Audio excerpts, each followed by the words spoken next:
Dans la Bible, dans le Nouveau Testament, dans les Actes des Apôtres, juste après les Évangiles, donc les tout premiers chrétiens, au chapitre 19, nous lisons au verset 1. Pendant qu'Apollos était à Corinthe, Paul, après avoir parcouru les hautes provinces de l'Asie, arriva à Éphèse. Ayant rencontré quelques disciples, il leur dit, « Avez-vous reçu le Saint-Esprit quand vous avez cru ?» Ils lui répondirent, « Nous n'avons pas même entendu dire qu'il y ait un Saint-Esprit. » Il dit, « De quel baptême avez-vous donc été baptisés ?» Et ils répondirent, « Du baptême de Jean. » Au verset 5, un peu plus loin, sur ces paroles, ils furent baptisés au nom du Seigneur Jésus. Lorsque Paul leur eut imposé les mains, le Saint-Esprit vint sur eux. Dans l'histoire, il existe tout un groupe de chrétiens qui ne se faisaient jamais baptiser. Ils s'appelaient les parfaits. Chaque chrétien, à travers Jésus, est vu comme parfait aux yeux de Dieu. Colossiens 1, donc le chapitre 1 de l'Épître aux Colossiens, nous démontre par A plus B que Jésus nous a lavés, nous a rendus blancs, plus blancs que neige. Nous sommes parfaits aux yeux de Dieu par Jésus, qui chaque jour nous lave de nos mauvaises pensées, de ce que nous avons nous pensé ou de ce que nous avons entendu, lu.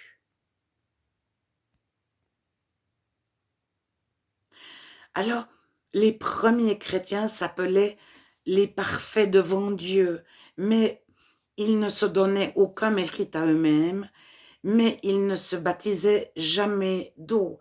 Quand quelqu'un se convertissait, on lui imposait les mains et il recevait le Saint-Esprit.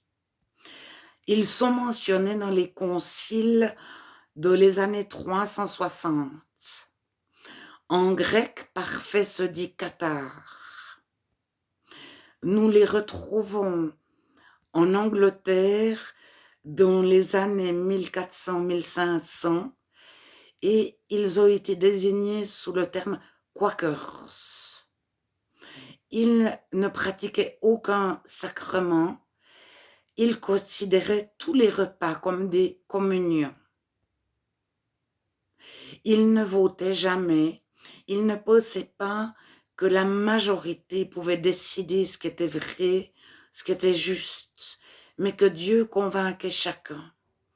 Et devant une interrogation, ils priaient jusqu'à ce que chacun soit convaincu par Dieu. Ils ont été enfermés, emprisonnés dans les prisons de l'île de la Grande-Bretagne.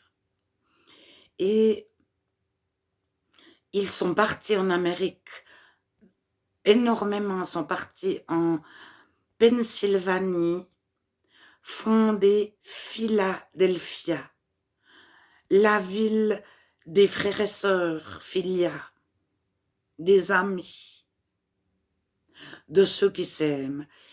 Et ils ont fait de hautes études sans jamais se donner de titre.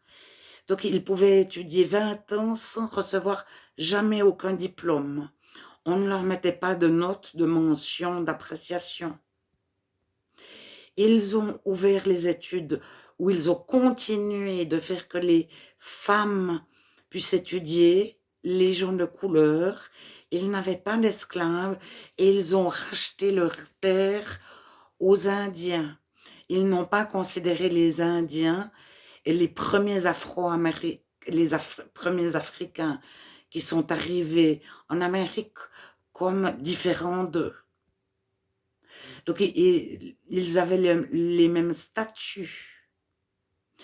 et ils ont été les premiers, la Pennsylvanie, à interdire la vente, la traite, euh, au moins 200 à 300 ans avant que ce soit généralisé aux États-Unis en entier, avant les lois Kinko qui sont revenus en arrière.